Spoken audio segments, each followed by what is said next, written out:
Why was she still holding her son when the glass shattered?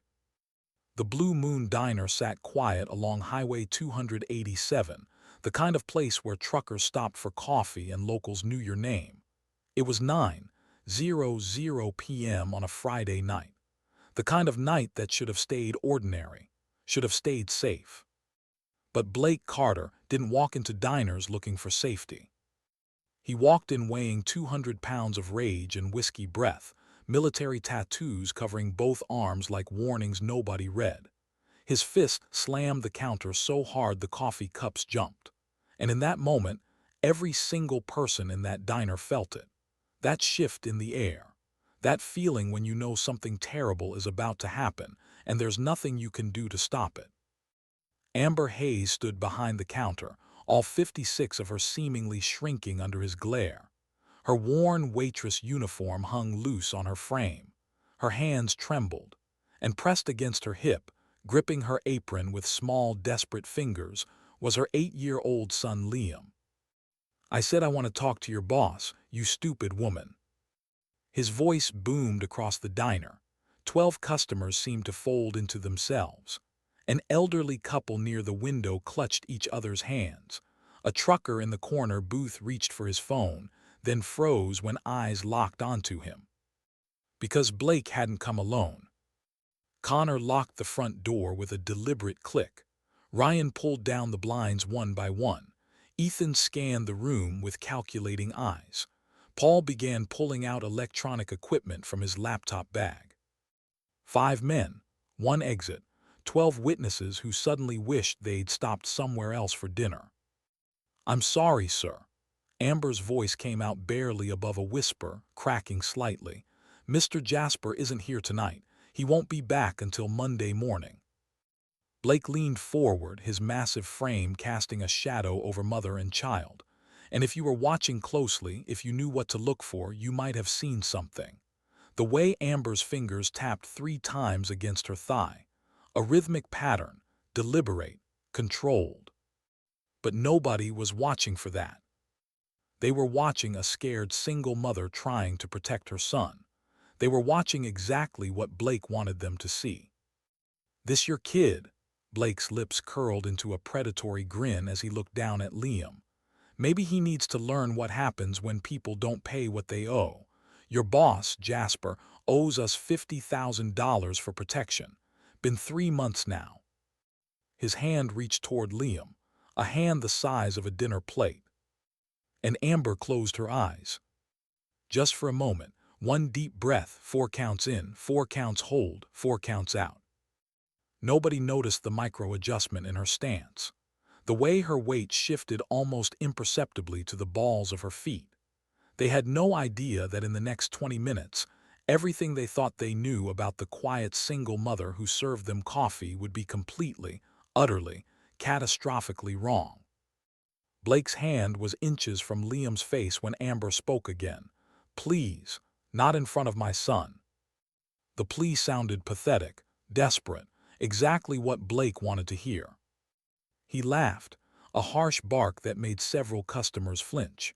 "Not in front of your son. Lady, your son's about to get a real education about how the world works." He shoved Amber hard against the wall. Her back hit with a thud that knocked a picture frame to the floor. Glass shattered. Liam cried out, tears streaming down his face as he tried to pull Blake's arm away from his mother. The man barely noticed the child's tiny fists beating against his thigh. "Stop it, leave her alone." Holly, Amber's coworker, rushed forward from behind the counter, her serving tray clattering to the floor. Ethan intercepted her with casual violence, shoving the young woman so hard she crashed into a table. Salt shakers and napkin dispensers went flying. "Anyone else want to play hero?" Ryan called out, pulling a knife from his boot and flipping it open with practiced ease. "Because I'm really hopping someone does." An older man in the corner booth started to rise. Henry, wearing a faded Marine's cap from Vietnam. His weathered hands gripped the edge of the table, but Paul pointed at him without looking up from his laptop. "Sit down, old man, unless you want to die for minimum wage workers." But Henry's eyes weren't on Paul. They were fixed on Amber, watching the way she breathed, controlled, measured. 4 counts in, 4 counts hold, 4 counts out. He'd seen that breathing pattern before, in places where staying calm meant staying alive. His eyes narrowed slightly as he slowly sat back down, but he kept watching, because something about this small woman pressed against the wall didn't add up, something in the way she held herself, even in apparent defeat. Blake grabbed a fistful of Amber's hair, yanking her head back. "Where's the safe? I know Jasper keeps cash here. Friday night place like this has to be at least 10 grand in the till and safe combined." "I don't know the combination," Amber whispered, her voice shaking. "Only Mr. Jasper knows it." Connor had moved to the register, rifling through Amber's purse beneath the counter. He pulled out a wallet, some tissues, a pack of gum. And then he paused. His fingers had found something else. A chain with 2 pieces of metal, dog tags, old and worn, but with the name and numbers carefully scratched off until they were unreadable. He held them up, letting them dangle from his thick fingers. "What's this? Your daddy's, or maybe some boyfriend who left you with the kid?" Amber didn't answer. Her silence seemed to frustrate Blake more than any response could have. He pulled harder on her hair, forcing her to her knees in front of the entire diner. Several customers looked away, unable to watch the humiliation. But Henry kept watching. And now he noticed something else. The way Amber's eyes had gone flat, emotionless, like someone had flipped a switch. He'd seen that look before too. In the eyes of men who had been in combat so long they could turn off their humanity like a light switch. Who could compartmentalize pain and fear and rage into something cold and tactical and utterly deadly.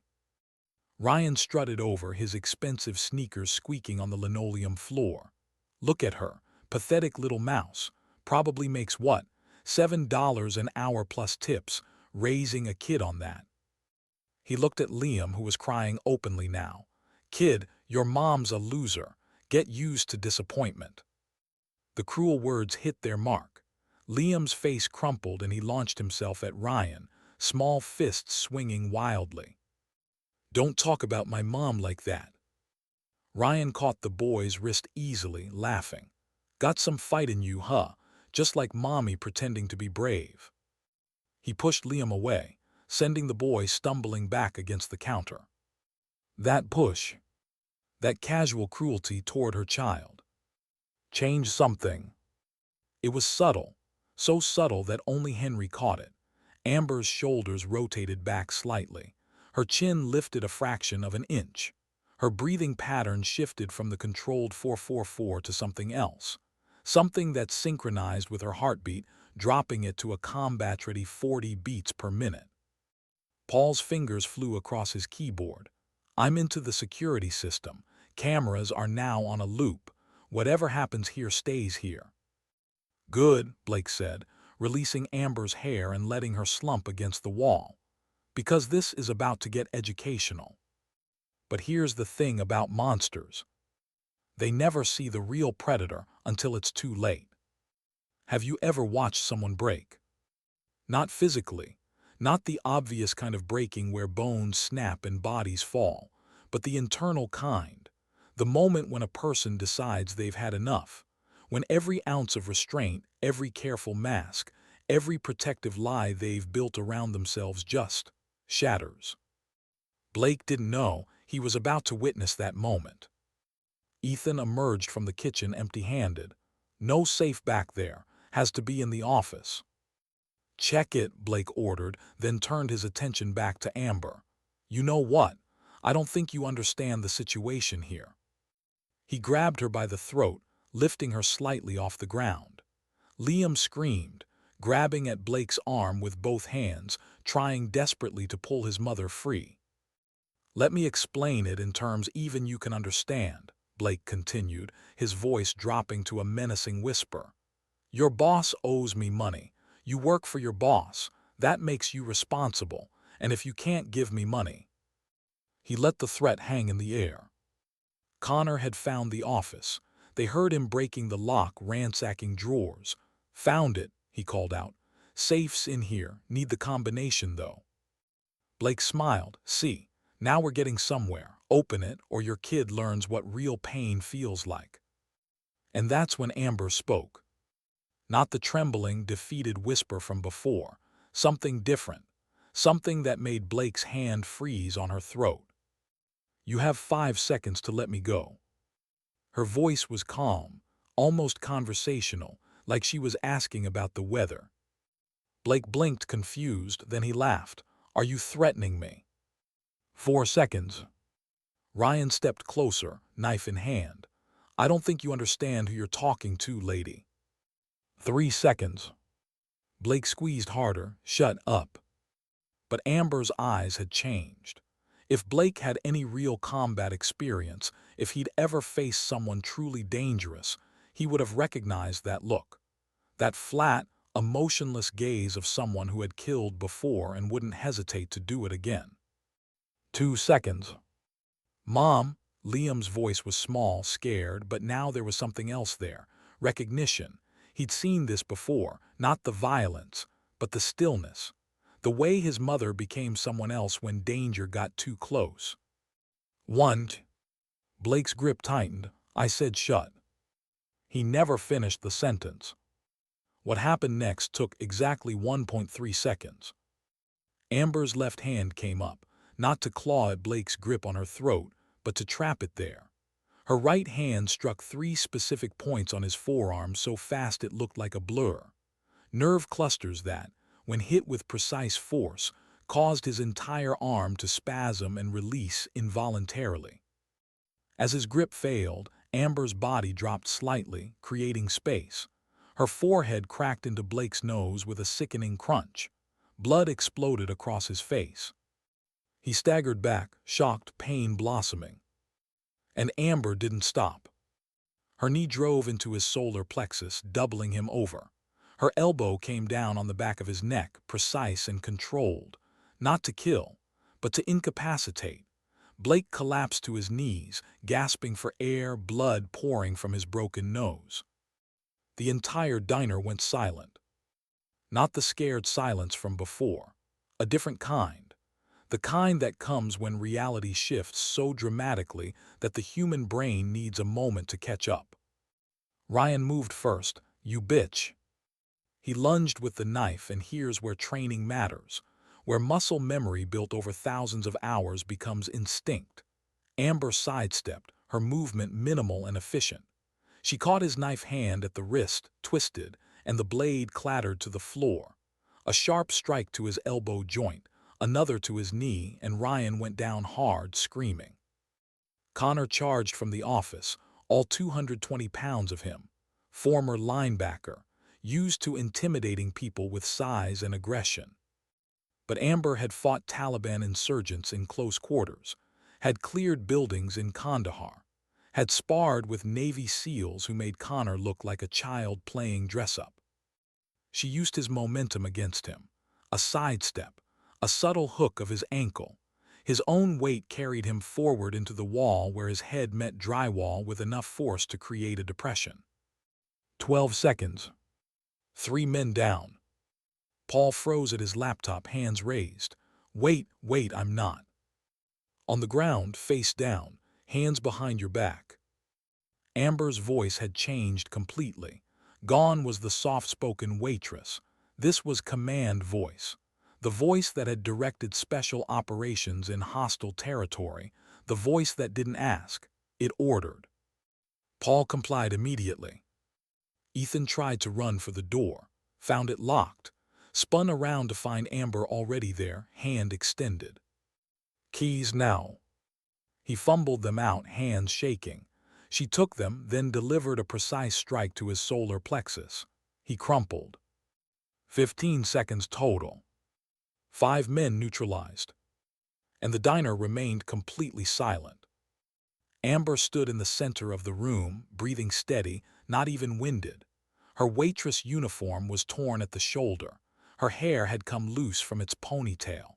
There was blood on her apron, but none of it was hers. She looked at Liam, who stared at her with wide eyes. Baby, go to the office, lock the door, don't come out until I say. But Mom. Now Liam. He ran, not because he was scared of the men anymore, but because he recognized the tone, the one that meant danger wasn't over yet. Amber turned to the stunned customers. Anyone hurt? Holly slowly rose from where she'd fallen, rubbing her shoulder. I'm okay. Anyone need medical attention? Silence. Then Henry spoke, his voice rough with emotion. What unit? Amber's eyes met his, a moment of recognition passing between veterans. That's classified. SEAL. She didn't answer, didn't need to. Henry nodded slowly. Vietnam Force Recon, 1968 to 1971. He gestured to Blake, who was trying to crawl toward the door, still gasping for air. You went easy on them. I have a son, Amber said quietly. I don't want him seeing what I'm really capable of. She pulled out her phone, dialed 3 numbers. Sheriff Mason, it's Amber Hayes at the Blue Moon. I need you at the diner. We have a situation. A pause. 5 men attempted armed robbery and assault. They're secured. No, nobody's seriously hurt. Just send a bus to be safe. Another pause and her voice softened slightly. Tom, bring cable ties, the heavy-duty ones. She hung up and looked at the 5 men in various states of consciousness and pain. Blake had managed to sit up, blood still streaming from his nose, eyes wide with shock and fear. What the hell are you? Amber knelt down to his level, her voice soft again, almost gentle. I'm a mother who just wanted to serve coffee and raise her son in peace. You made a mistake tonight. You assumed that because I'm small, because I'm a woman, because I work minimum wage in a diner, that I was weak, that I was helpless. She stood up, looking down at him. I spent 8 years as a Navy SEAL. I have 47 confirmed kills across 3 deployments. I've survived things that would break you in minutes. And when you touched my son... She didn't finish the sentence, didn't need to. The message was clear. Outside, sirens began to wail in the distance. The elderly couple near the window finally found their voices, stammering thank yous. The trucker in the corner booth was recording everything on his phone, hands still shaking. And Holly stood behind the counter, staring at her coworker like she'd never seen her before. Amber, how did you? I mean, we've worked together for 2 years. I had no idea. That was kind of the point, Amber said quietly. She picked up the dog tags Connor had found, slipping them back around her neck and tucking them under her shirt. Some pasts are better left buried. But as Sheriff Tom Mason's cruiser pulled into the parking lot, lights flashing, Amber knew something with absolute certainty. Her past had just clawed its way back to the surface. And there was no burying it again. How do you explain 8 years of silence in 60 seconds? Sheriff Tom Mason walked into the Blue Moon Diner and stopped dead in his tracks. 5 men on the ground. Blake with a clearly broken nose. Ryan cradling an injured arm. Connor unconscious against the wall. Ethan gasping for breath. Paul face down with his hands zip-tied behind his back using the cable ties from the kitchen. And Amber Hayes, all 56 of her, standing calmly in the center of the chaos like the eye of a hurricane. Tom, she said simply, they tried to rob the place, threatened Liam, I defended myself. Tom had been sheriff of this Texas county for 15 years. He'd seen bar fights and domestic disputes, and the occasional drunk cowboy thinking he could ride a bull in the Walmart parking lot. He'd seen a lot. But he'd never seen anything like this. Amber, his eyes scanned the room, taking in the overturned chairs, the shattered picture frame, the blood on the floor. What exactly happened here? Henry stood up from his booth, his Vietnam cap still on his head. Sheriff, I saw the whole thing. These 5 men came in looking for trouble, locked the doors, pulled weapons, threatened that woman and her boy. She defended herself and her son. Textbook self-defense. The elderly couple nodded vigorously. She saved us. the woman said, her voice trembling. That man was going to hurt that little boy. Tom looked at Blake, who was being attended to by the EMTs who'd arrived with the ambulance. This true. Blake spat blood onto the floor. That crazy bitch attacked us. We were just asking questions about money owed and she went psycho. You locked the doors, Amber said calmly. Cut the security camera feed, pulled weapons, assaulted my coworker, grabbed my son, threatened to hurt an 8-year-old child if I didn't open a safe I have no access to. She gestured to the laptop still sitting open on the table. Paul hacked the security system and put the cameras on a loop, which means the last hour wasn't recorded, but the hour before that was. You'll see them entering, locking doors, pulling weapons. Tom walked over to the laptop, Paul trying to protest as an officer pulled him to his feet. Sure enough, the screen showed the security system interface. Time-stamped footage. 5 men entering with clear intent. The loop starting at exactly 9:05 p.m. Tom, Blake tried again, I'm telling you she's dangerous. Look at what she did to us. I see 5 grown men who assaulted a single mother, Tom said coldly, and I see one woman who defended herself, her child, and her customers. He turned to Amber. Though I've got to say, Amber, this is some impressive defensive training. Want to tell me where you learned to fight like this? Amber hesitated. This was the moment. The choice she'd avoided for 2 years since moving to this small Texas town. The choice between the truth and the comfortable lie she'd built. She looked at Liam's office door, still closed. At Holly, who deserved better than secrets. At Henry, who already knew but was giving her the space to say it herself. I served, she said finally, 8 years, naval special warfare. Tom's eyebrows rose. You mean? I mean exactly what you think I mean, Tom. I was a SEAL. First female to complete Bud S in my class. Served 3 deployments in Afghanistan and Iraq. Left the service 2 years ago and came here to give my son a normal life. The diner had gone quiet again. Holly's mouth hung open.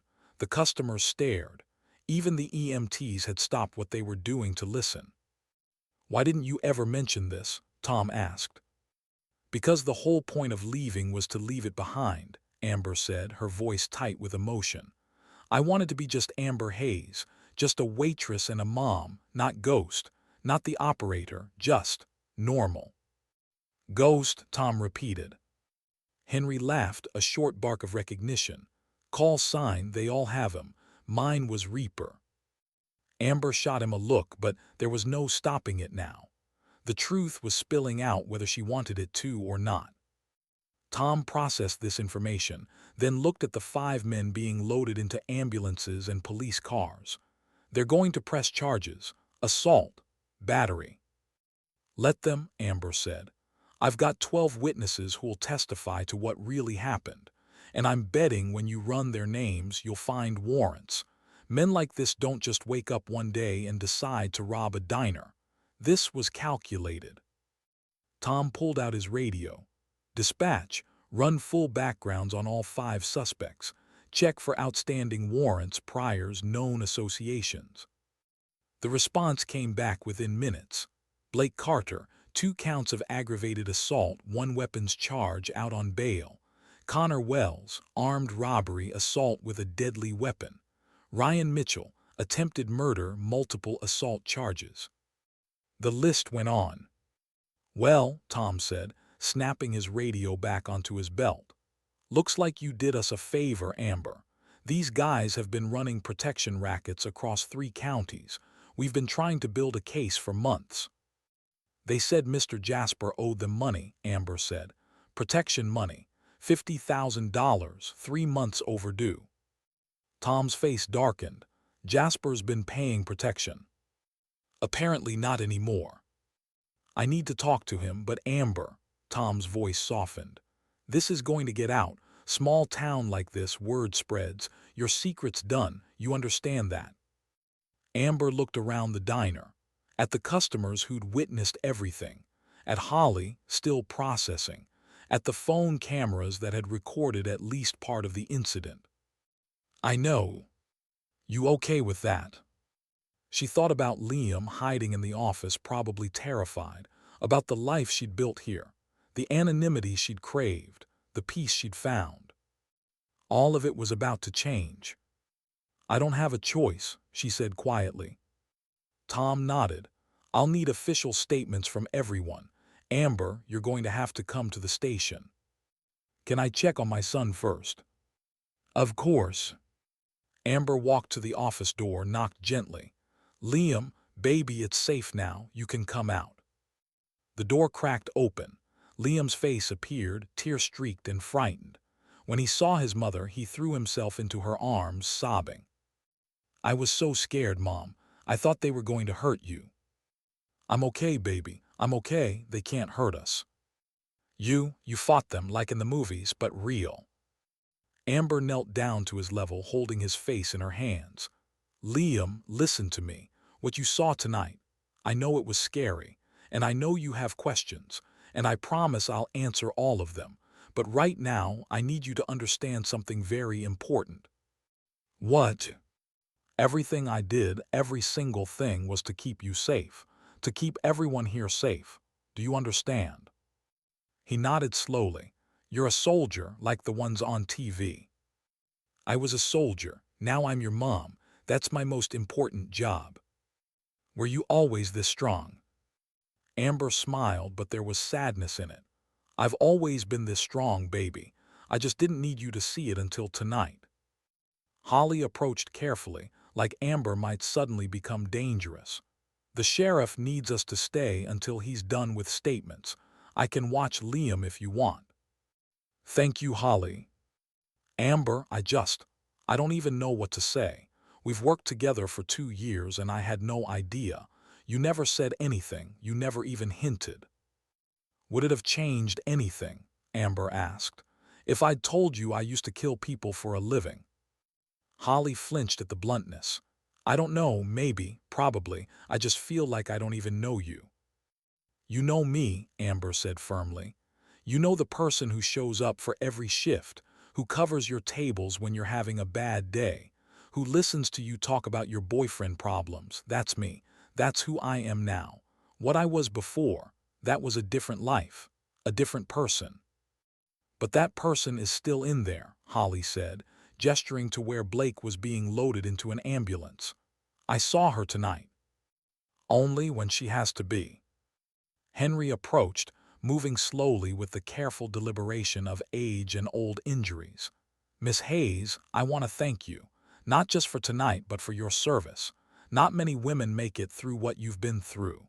Fewer still walk away from it. Thank you, sir. Can I offer you some advice, from one veteran to another? Please. Don't run from what you are. Don't apologize for it. Don't hide it. You served with honor, you protected people, you still are protecting people. There's no shame in that. Amber felt tears prickling at the corners of her eyes. I just wanted normal for him, she gestured to Liam. I wanted him to have a normal childhood, normal mom, not this. Kid just watched his mother take down 5 armed men without breaking a sweat, Henry said with a slight smile. He's going to remember this night for the rest of his life. You want to know what I think he'll remember most? What? That his mother is strong, that she keeps him safe. That when monsters came, she didn't run, she didn't hide. She stood up and she fought back. You think that's not normal? Lady, that's the most normal thing in the world. It's called being a mother. And somehow, those words hit harder than any of Blake's punches could have. Because maybe Henry was right. Maybe there was more than one way to be normal. Maybe strong was normal too. What do you do when the curtain falls and everyone's still watching? The Blue Moon Diner didn't open the next morning. News vans lined Highway 287 by 6 a.m. reporters from Dallas, Houston, even a crew from CNN. The story had gone viral overnight. Single mother, former Navy SEAL, defeats 5 armed robbers. The trucker's phone footage had hit social media and exploded across platforms. Amber watched from her apartment above the diner as satellite trucks set up. Liam slept in his room, finally exhausted from crying and questions. She'd stayed up all night answering his questions. Yes, she really was a soldier. Yes, she really fought in wars. No, she didn't want to talk about the details. Yes, she was still his mom, always his mom. Her phone had been buzzing nonstop. Messages from old teammates she hadn't spoken to in years. Requests for interviews. Marriage proposals from strangers who'd seen the footage. Death threats from people who thought women didn't belong in combat. She ignored all of it. At 7 a.m., there was a knock on her door. Amber checked the peephole, then opened it. Sheriff Tom Mason stood there with coffee and a grim expression. Thought you might need this. Thanks, she took the coffee, let him inside. Quite a circus out there. It's going to get worse. National news picked it up. I've had calls from the FBI, DHS, even the Pentagon wanting to verify your service record. What did you tell them? That you're a private citizen who defended herself and her customers. Your military record is your business. He paused. Amber, I ran your background, full check. You want to know what I found? What? Nothing. Absolutely nothing. Your service records are sealed tighter than Fort Knox. Your discharge paperwork is classified. Even your DD-214 is redacted. I've been a cop for 15 years and I've never seen anything like it. Amber sipped her coffee, saying nothing. Which tells me whatever you did in the service, it wasn't normal SEAL stuff. It was something else. Something the government really doesn't want people knowing about. Tom, I don't need to know, he said quickly. I'm just saying be careful, because whoever's trying to dig into your past is going to hit walls. And when people hit walls, they start asking why the walls are there. I can't control what people ask. No, but you can control how you respond. He set down his coffee. The district attorney called me this morning. Blake Carter and his crew are being charged with attempted robbery, assault, weapons violations, and a bunch of other charges. Their lawyers are already talking about pressing charges against you for excessive force. Amber laughed bitterly. Excessive force? I didn't kill anyone. I didn't even break any bones except Blake's nose. In my old job, that's called restraint. I know, and the DA knows she's not pursuing it. I just wanted you to know it's out there. Thanks for the heads up. Tom stood to leave, then paused at the door. Amber, can I ask you something? Why here? Why this town? You could have gone anywhere. Big city where you'd disappear. Why a small Texas town where everyone knows everyone? Amber looked out the window at the news vans. Because I wanted Liam to grow up somewhere safe, somewhere with good people, somewhere that felt like home. Does it feel like home? She thought about Holly's shocked face, about the customers staring at her like she was a stranger, about her secret, her carefully constructed normal life, exploding across every screen in America. I don't know anymore. After Tom left, Amber showered and changed, then woke Liam for school. He came out of his room rubbing his eyes, still wearing his pajamas. Do I have to go to school today? Yes. But Mom, everyone's going to ask questions. They're going to know about last night. Then you tell them the truth. Your mom used to be a soldier. Now she's a waitress. That's all they need to know. What if they make fun of me? Amber knelt down, taking his hands. Liam, people are going to say things. Some will call me a hero. Some will say I'm dangerous. Some will say women shouldn't be soldiers. You know what matters? What? What you think, what you know to be true. I'm your mom, I love you, I protect you. Everything else is just noise. He hugged her tightly. You're the strongest person I know. You're pretty strong too, kiddo. She got him ready and walked him to the bus stop, very aware of the cameras tracking their movement. Liam got on the bus, and she watched it drive away, wondering if she just sent him into a storm she couldn't protect him from. Back at the diner, Holly was already inside, cleaning up from the night before. The crime scene tape had been removed, but there were still traces of blood on the floor. "I didn't think you'd come in today," Amber said. Holly kept scrubbing. "Where else would I be?" "Holly, I've been thinking about what you said, about knowing you. And you're right, I do know you. The real you. The one who covered my shift when my dad was in the hospital. The one who helped me study for my GED. The one who makes terrible coffee and burns the bacon but shows up every single day with a smile." She finally looked up, tears in her eyes. "I don't care what you did before. I care about who you are now, and that person is my friend." Amber felt her throat tighten. "Thank you. But I have one question." "Okay. Are there more like you?" Amber paused, and in that pause Holly saw the answer. "Oh my God, the cook, Marcus. He's one too, isn't he?" "Holly. And Kai, the quiet guy who busses tables, and Diego who works weekends, they're all," she trailed off, understanding dawning. "The diner, it's not just a diner, it's a cover." "It's not a cover," Amber said firmly. "It's our life now. We came here to retire, to be normal, to leave that world behind." "Wait." The bell above the diner door chimed. 4 people walked in. Marcus, the day cook, built like a tank with scarring on his hands that suggested burns and shrapnel. Kai, lean and wiry with the kind of stillness that comes from sniper training. Diego, average height and build, the kind of person who disappeared in crowds. And Thompson, older, gray at the temples, wearing a suit that didn't quite hide the shoulder holster. They all looked at Amber. "We saw the news," Marcus said simply. "Ghost," Thompson said, using her old call sign. "We need to talk." Amber looked at Holly, who stood frozen with her cleaning supplies. "Holly, can you give us a minute? Should I be scared right now?" "No," Marcus said with a gentle smile. "We're the good guys, mostly." Holly left, and the 5 of them stood in the empty diner. Ghost Unit 7. Together for the first time in 2 years outside of work shifts and casual hellos. "It's out," Thompson said. "All of it. Someone leaked your service record to the press. The redacted version, but enough. They know you were DEVGRU. They know you were part of a specialized unit. They're digging."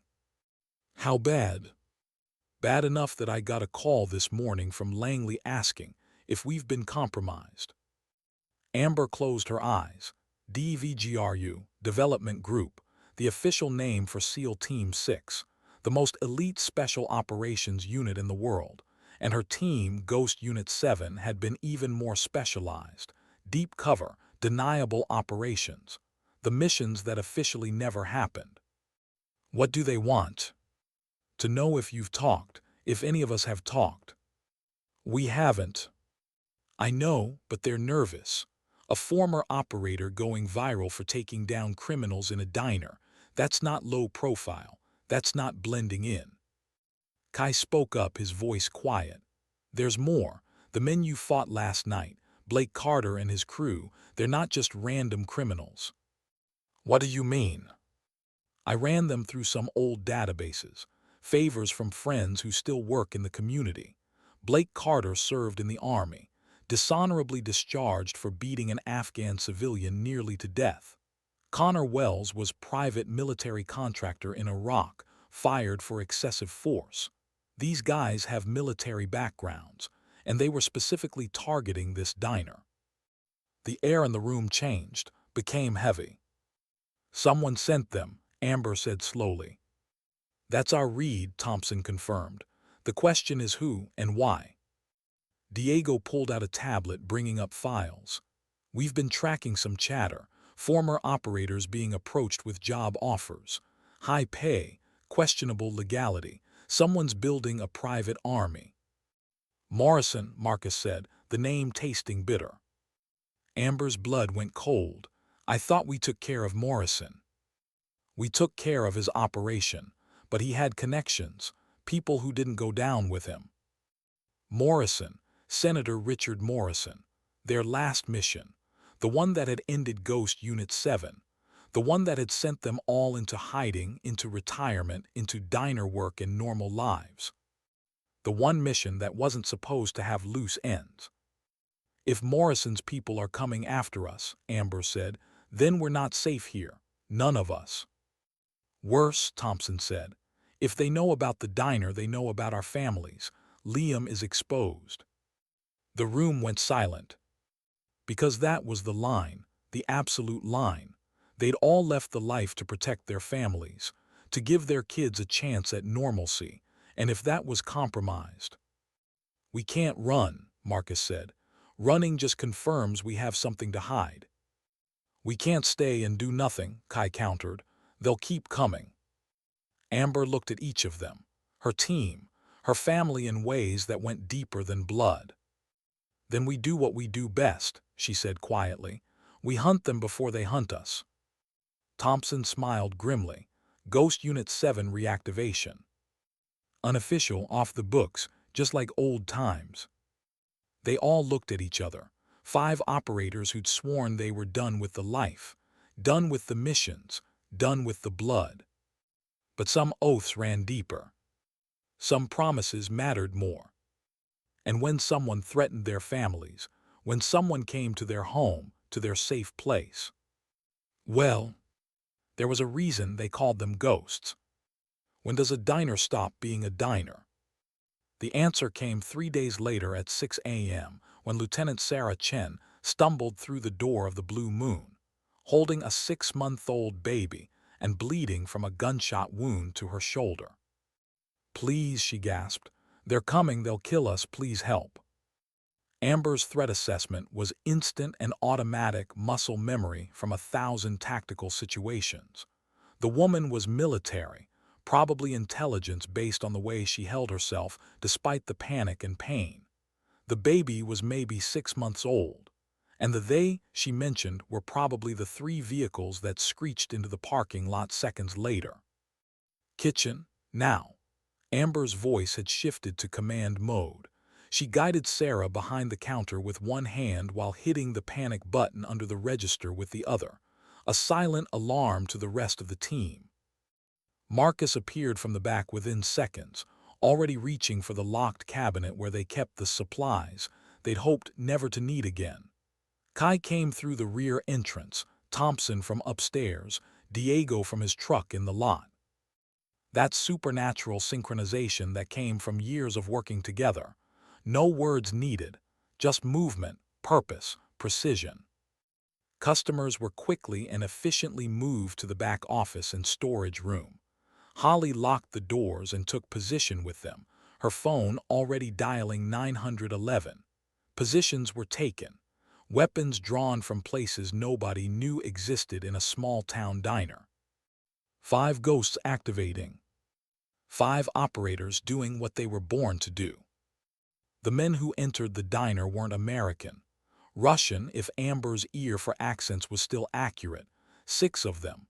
Professional killers, not random thugs, expensive weapons, coordinated movement, military training. The lead man stepped forward, his English heavily accented. We want the woman and the child. Everyone else can leave safely. Sheriff Tom Mason had just pulled up for his morning coffee, hand on his weapon. This is America. You don't get to make demands here. The Russian smiled coldly. You have no idea what you're interfering with, Sheriff. Neither do you, Marcus said quietly from behind the counter. The lead Russian's eyes narrowed. He'd heard something in Marcus's tone, something that made experienced operators recognize each other. A certain quality of calm that came from knowing you could kill everyone in the room if needed. Stand down, the Russian said. This is not your fight. See, that's where you're wrong, Amber said, stepping into view. You came into our home, threatened innocent people. That makes it exactly our fight. The Russian's eyes widened slightly as he recognized her from the news coverage. You, the SEAL. Former SEAL, current diner owner, and you're trespassing. We have no quarrel with you. Give us the woman and child and we leave peacefully. Counter offer, Thompson said from his position near the window. You leave now and we let you walk out of here. The Russians laughed. 6 against 5. They liked their odds. They shouldn't have. What followed wasn't a gunfight. It was a clinic. 5 former SEALs, working in perfect harmony, disassembled the Russian kill team with brutal efficiency. No shots fired. No civilian casualties. Just applied physics, anatomy, and thousands of hours of training, resulting in 6 unconscious foreign operatives on the floor of the Blue Moon Diner. The whole thing took 45 seconds. Thompson was already on his phone, calling people well above his pay grade, explaining the situation in careful bureaucratic language. Yes, sir. Foreign nationals. Attempted kidnapping on U.S. soil. Suspected intelligence operation. We've secured the scene. Sarah Chen emerged from the kitchen, still holding her baby, tears streaming down her face. Thank you, thank you. I didn't know where else to go. Who are you? Amber asked, already bandaging the woman's shoulder wound with practiced efficiency. Lieutenant Sarah Chen, Naval Intelligence. This is my daughter Emma. Her voice cracked. My husband was killed 3 days ago because he uncovered something. A conspiracy. Morrison's network. It's bigger than anyone knew. International. And there it was. Morrison. The name that kept coming back. The ghost that wouldn't stay buried. Amber looked at the baby, at her team, at Sheriff Mason, who stood with his mouth open, trying to process what he just witnessed. They just wanted to run a diner, live quiet lives, make coffee and serve pie and watch their kids grow up in peace. But somehow, trouble kept finding them. Or maybe they kept finding trouble because that's who they were. People who couldn't walk away when innocents were threatened. Holly, Amber called. Call Mr. Jasper. Tell him we're closing early today. Again, Holly's voice came from the back room, somewhere between terrified and exasperated. Again. As federal agents began to swarm the diner and the Russians were taken into custody, Lieutenant Chen provided more details. Morrison's network had connections to arms dealers, human traffickers, terrorist cells across 3 continents. Taking him down had been like cutting the head off a hydra. 2 more grew back. We need help, Chen said, looking at each of them. People who can operate in the shadows, who officially don't exist, who can go places and do things that legal authorities can't.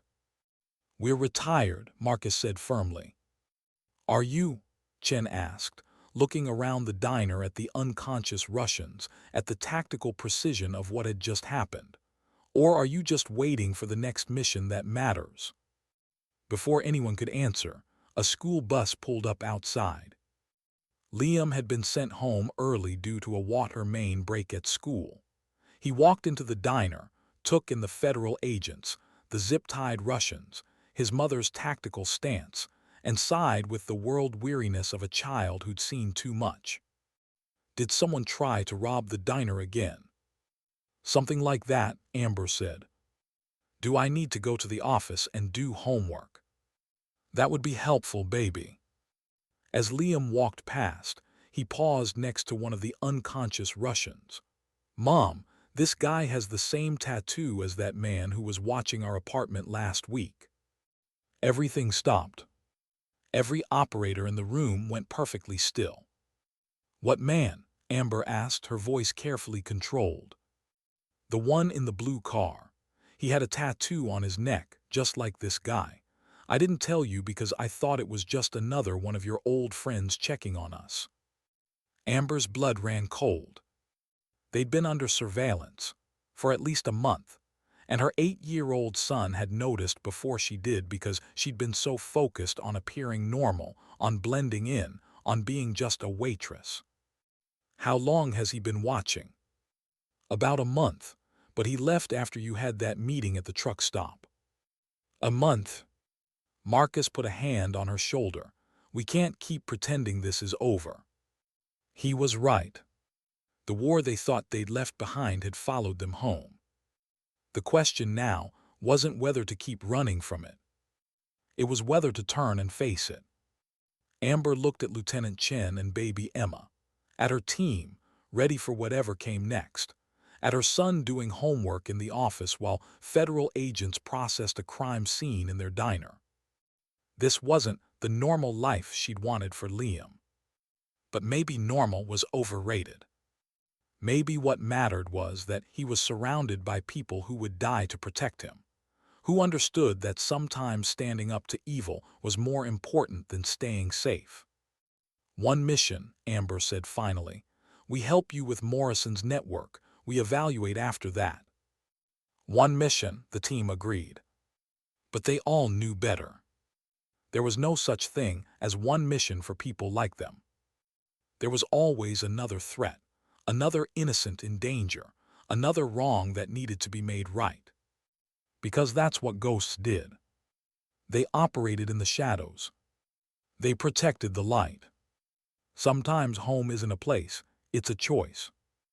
As the sun set over the Blue Moon diner that evening, casting long shadows across the Texas plains, 5 operators sat around a table planning their next move. Federal agents had cleared out hours ago, taking the Russians into custody. Lieutenant Chen and baby Emma were in protective custody, safe for now.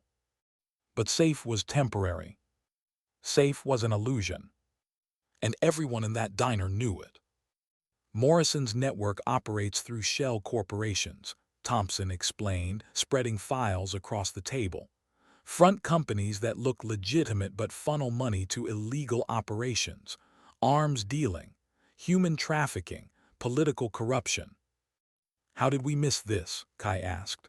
"We took down Morrison, dismantled his operation. How is there still a network?" "Because we went after the head," Marcus said grimly. "We didn't burn down the whole tree." Diego pulled up satellite imagery on his tablet. "I've tracked 7 confirmed locations. Warehouses, office buildings, all connected through a web of financial transactions. But there's a central hub, a place where everything connects." "Where?" Amber asked. "Dallas, luxury high-rise, 20th floor, registered to a company called Meridian Consulting. CEO is a man named Viktor Sokolov." The name hung in the air. "Russian," Thompson said. "Former FSB, officially a businessman, unofficially one of the most dangerous people in international intelligence." "And he's operating in Dallas," Marcus shook his head. "That's bold." "That's confident," Amber corrected. "He thinks he's untouchable." "Is he?" Thompson hesitated. "Legally, yes. He has diplomatic immunity through his consulting work. We can't touch him through official channels. Any move against him would create an international incident." "Good thing we're not official," Kai said with a dark smile. "This isn't like the old days," Thompson warned. "We don't have government backing. No extraction team if things go wrong. No deniability. If we move against Sokolov and it goes sideways, we're on our own." "We've always been on our own," Marcus said. "That's kind of our thing." Amber looked at each of them. Diego, the quiet genius who could infiltrate anything. Kai, the precision shooter who never missed. Marcus, the close-quarters combat specialist. Thompson, the strategist who saw 3 moves ahead. "Her team. Her family. What about our actual families?" she asked quietly. "Liam, your kids. If we do this, we put targets on all of them." "The targets are already there," Marcus said. "They found the diner. They've been watching. The only question is whether we wait for them to strike or we strike first." "And if we fail?" "Then at least we go down fighting," Diego said. "Better than hiding and hoping they never find us." Thompson pulled out a secure phone. "I still have contacts, people who owe favors. I can get us intel, equipment, logistics support. But once we activate this, there's no going back. We become active operators again." "We never stopped being operators," Kai said. "We just changed the uniform." Amber thought about Liam doing his homework upstairs, about the life she'd built here, the diner, the routine, the illusion of normalcy. And she thought about Lieutenant Chen's husband, killed for uncovering the truth, about baby Emma, who would grow up without a father, About all the other families Morrison's network had destroyed and would continue to destroy if nobody stopped them. She joined the SEALs to protect people, to stand between the innocent and the evil. That mission hadn't changed. The uniform had, the battlefield had, but the mission was eternal. "Make the calls," she said to Thompson. "Get us what we need." He nodded and stepped away, phone already to his ear. Holly appeared in the doorway looking nervous. "Amber, there are people outside, news crews. They want statements about what happened this morning." Amber walked to the window, looked out at the gathering media. They wanted a story, a hero narrative, the single mom who became a warrior, the David versus Goliath tale. They had no idea what was really happening. And they couldn't know. "Tell them we have no comment," Amber said. "Tell them we're just trying to run a diner and live our lives in peace." "Are you," Holly asked, "living in peace?" Amber turned to face her. "Holly, what you saw today, what's happening here, you need to forget about it, for your own safety. Forget that 6 Russian assassins attacked the diner and you took them down like it was nothing. Forget that you're planning something with your team right now. I'm not blind, Amber, and I'm not stupid. I never said you were. Then don't treat me like I am, don't protect me from the truth." Holly stepped closer, her voice firm. "I've worked here for 3 years, I know this place, I know you, and I know when something matters, this matters." "It does." "Then let me help." "Holly, I can't fight like you, can't shoot like them, but I can watch your son. I can run the diner. I can be the normal face while you do whatever it is you need to do." She crossed her arms. "You're going to need someone on the outside, someone who can maintain appearances while you're gone." Amber looked at this young woman, barely 23, offering to step into danger for people she'd known for 3 years, offering to protect a child who wasn't hers, offering to hold down the fort while ghosts went to war. "Why?" Amber asked. "Why would you risk that?" "Because you saved my life twice today," Holly said simply. "Once from those thugs on Friday, once from the Russians this morning. And because this diner is my home too, and homes are worth protecting." Marcus had walked over during the conversation. "She's got operational security training."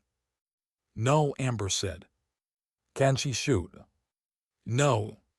"Handle a crisis situation?" "She's a waitress, Marcus." "So are you," he pointed out. "And I've seen you handle crisis situations just fine." Holly looked between them. "I may not have your training, but I'm not helpless. I grew up in Texas. I can shoot, I can think, and I can keep a secret." "This isn't about secrets," Amber said. "It's about survival. If Morrison's people come after you, then I'll deal with it, like you taught me, like I've seen you do." Holly's voice didn't waver. "You can't protect everyone by pushing them away. Sometimes you have to let people help." Amber exchanged a look with Marcus. He shrugged. "She's got a point."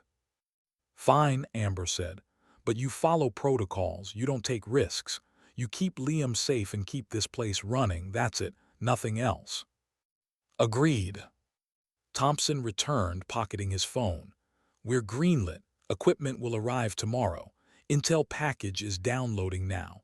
We move in 72 hours. "That fast?" Diego asked. "Sokolov's hosting a charity gala in 4 days. Private event, high security, perfect opportunity to get close." "How do we get in?" "Working on it, but we'll need covers, identities, the whole package." Kai grinned. "Like old times." "Better than old times," Thompson said. "Because this time we're not following orders. We're writing our own mission parameters." They spent the next several hours planning. Entry points, exit strategies, contingencies, the language of operators, the chess game of special operations. And upstairs, Liam finished his homework and came down to find his mother surrounded by maps and files and grim-faced people. "Mom, what's happening?" Amber closed the files. "Come here, baby." He climbed into her lap, too big for it really, but she held him anyway. "I need to go away for a few days," she said softly. "On business." "What kind of business?" "The kind I used to do before you, before the diner." Understanding dawned in his eyes. "You're going to fight again." "I'm going to help people, people who can't help themselves." "Are you going to be safe?" Amber wanted to lie, wanted to promise him she'd come back unharmed, but she'd never lied to him before, and she wouldn't start now. "I'm going to be careful, and I'm going to do everything I can to come back to you, but I need you to be brave while I'm gone. Holly's going to stay with you, and if anything happens—" "Nothing's going to happen," Liam interrupted. "Because you're the strongest person I know, and because you promised you'd always come back." Amber felt tears threatening. "I did promise that." "Then keep your promise." She held him tighter. "I will, baby, I promise." Later, after Liam was in bed, the team gathered one more time. "Last chance to back out," Thompson said. "Once we commit, we're committed." Nobody moved. "Okay then, Ghost Unit 7 is active. Mission timeline 72 hours. Objective: infiltrate Sokolov's operation, gather evidence, and dismantle Morrison's network. Rules of engagement: minimum force necessary. Collateral damage: zero tolerance. Questions?" "Just one," Amber said. "After this is done, after we take down Sokolov and burn Morrison's network to the ground, are we really going back to being diner workers?" Marcus smiled. "I make a damn good burger." "I'm excellent with customers," Kai added. "Someone has to bust the tables," Diego said. Thompson chuckled. "We're ghosts, Amber. We operate in shadows. Whether those shadows are in hostile territory or behind a diner counter doesn't really matter. What matters is the mission. And right now, our mission is to protect our home. And after that? After that, we make really good coffee and serve pie. Until the next time someone threatens something we love." It wasn't a perfect answer, but it was honest. And for operators who'd lived in lies and secrets for so long, honest was enough. As the team dispersed to prepare, Amber walked outside, looking up at the Texas stars, bright and constant, watching over a small diner where extraordinary people did ordinary things. Sheriff Tom Mason pulled up, got out of his cruiser, saw the lights still on, figured I'd check in. "We're fine, Tom." "Are you? Because from where I'm standing, you've had 2 major incidents in 4 days. That's not fine. That's a pattern." "It's being handled." "By you and your team." He shook his head. "Amber, I'm the law here. Whatever you're planning, I need to know about it." "No, Tom, you don't. Plausible deniability. Trust me, it's better this way." He studied her face in the starlight. "You're going after them, aren't you? Morrison's people." "I'm protecting my home." "There's a difference between protecting and hunting." "Not when the hunters are already at your door." Tom sighed. "I can't officially support this." "I know. But unofficially." He reached into his cruiser, pulled out a tactical vest and a secure radio. "Channel 7, if you need backup, any kind, you call." Amber took the radio, surprised. "Tom, you saved this town, Amber. Saved people, that means something. And I might not have your training, but I'm still a cop, still a Marine, and we take care of our own." "Thank you. Just come back alive. Because if you don't, I'm going to have to find a new place for morning coffee, and I really like the coffee here." He drove away, leaving Amber alone with the stars and the weight of what was coming. 3 days. 72 hours. And then Ghost Unit 7 would fade into the shadows one more time. Not as soldiers, not as heroes, but as what they'd always been. Protectors. Guardians of the space between light and dark. One mission at a time. One life saved at a time. One cup of coffee at a time. Because that's what you do when you love something. You fight for it. Sometimes with weapons. sometimes with coffee pots and pie. But you always fight. And you never, ever give up. Because home isn't a place. It's a choice. And Amber Hayes had made hers. She walked back into the Blue Moon Diner, locked the door behind her, and began preparing for war. Not because she wanted to, but because sometimes dignity doesn't speak. It simply acts.